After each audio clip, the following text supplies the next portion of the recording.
Tonsillectomy. Information. What are tonsils? The tonsils are two masses of tissue located in the back of the mouth, one on either side. The tonsils are part of our immune system. Our immune system helps us fight germs that cause illness. You can think of the tonsils as germ processing centers.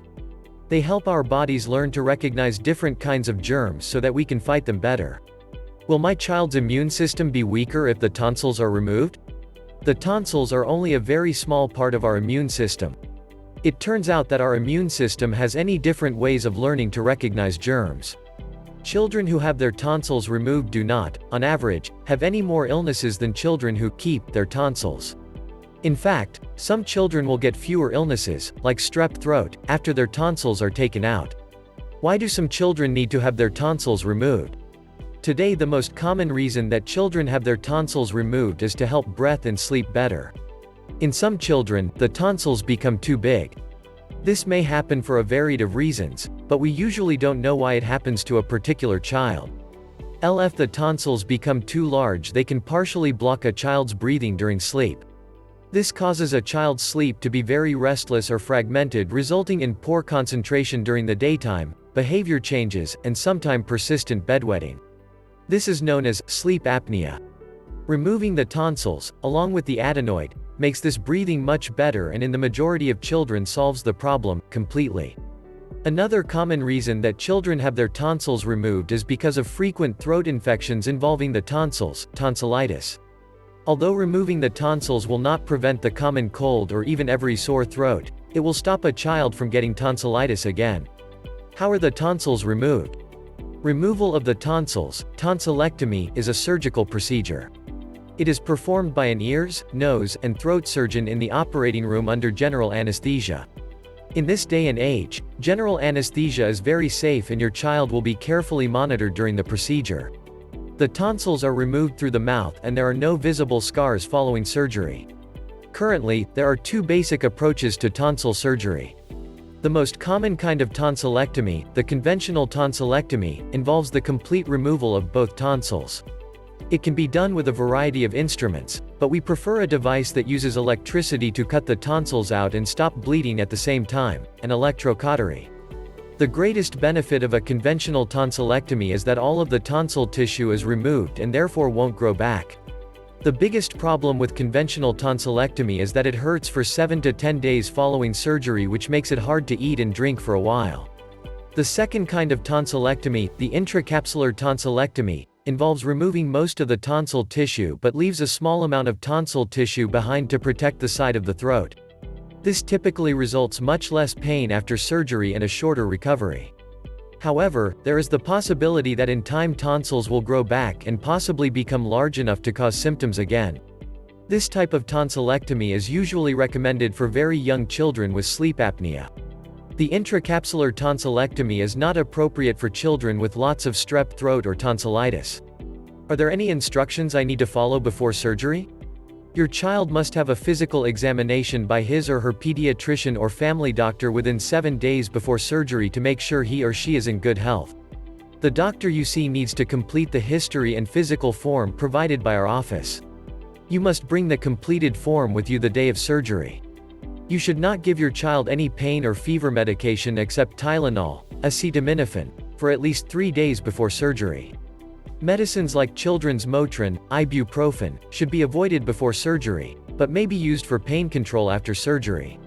Stock up on foods and drinks for your child to have at home after surgery, such as apple juice, popsicles, Gel Zero registered, ice cream, milkshakes, smooth yogurt, and pudding.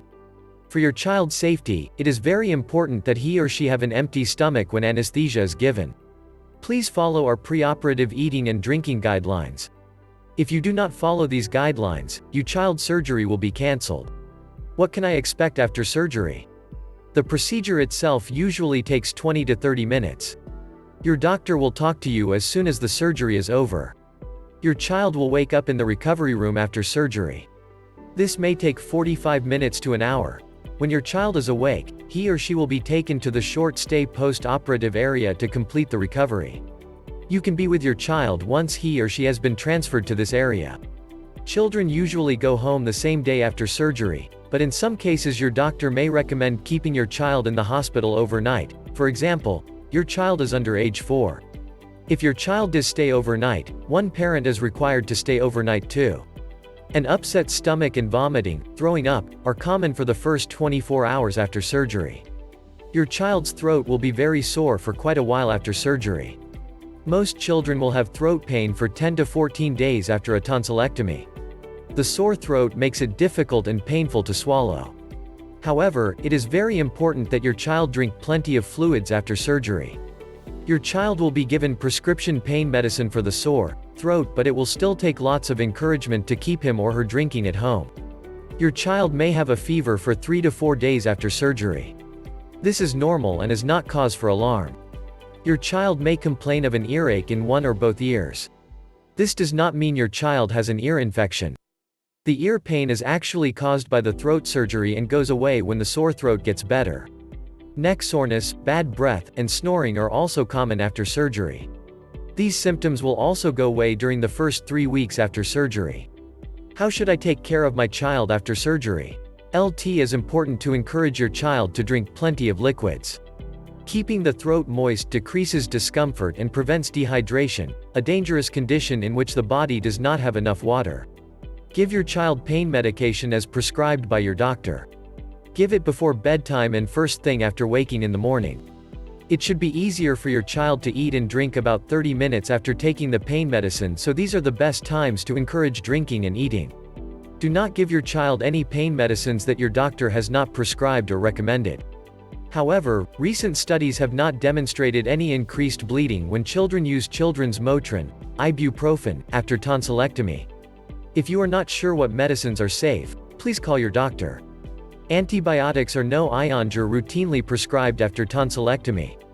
If your child has trouble taking the pain medicine or is throwing up, ask your doctor about using pain medicine suppositories. You can place a humidifier or cool mist vaporizer next to your child's bed at night. Keeping the air your child breathes moist will help decrease pain and help prevent dehydration. Prevent your child from coming into contact with other people who have colds, flu, or infections. What can my child eat and drink after surgery? For the first day or two after surgery, you should offer cool liquids such as apple juice, water, popsicles, gel zero registered, and pop that has lost its fizz. As your child starts to feel better, you can add other foods that your child wants, such as applesauce, cooked cereal, fruits, cottage cheese, mashed potatoes, scrambled eggs, and pasta. Be sure your child is drinking plenty of fluids. You should avoid foods that are crunchy or have hard edges, such as corn chips, pretzels, and popcorn.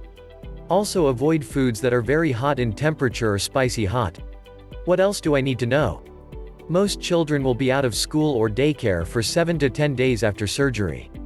Your child should not participate in vigorous physical activity, such as gym class, for 2 weeks after surgery. Do not travel out of reach of your doctor for 14 days after surgery. Upset stomach and vomiting are common during the first 24 to 48 hours after surgery. If vomiting continues for more than 1 or 2 days after surgery, call signs of dehydration include sunken eyes, dry and sticky lips, no urine for over 8 hours, and no tears. If your child has these signs, you should call our office. Streaks of blood seen if your child spits up are common during the first few hours after surgery and may occur again in 7 to 10 days after surgery as the scab in the back of the throat comes off. If your child coughs up, throws up, or spits out bright red blood or blood clots, you should bring him or her to the emergency room at Children's Hospital immediately.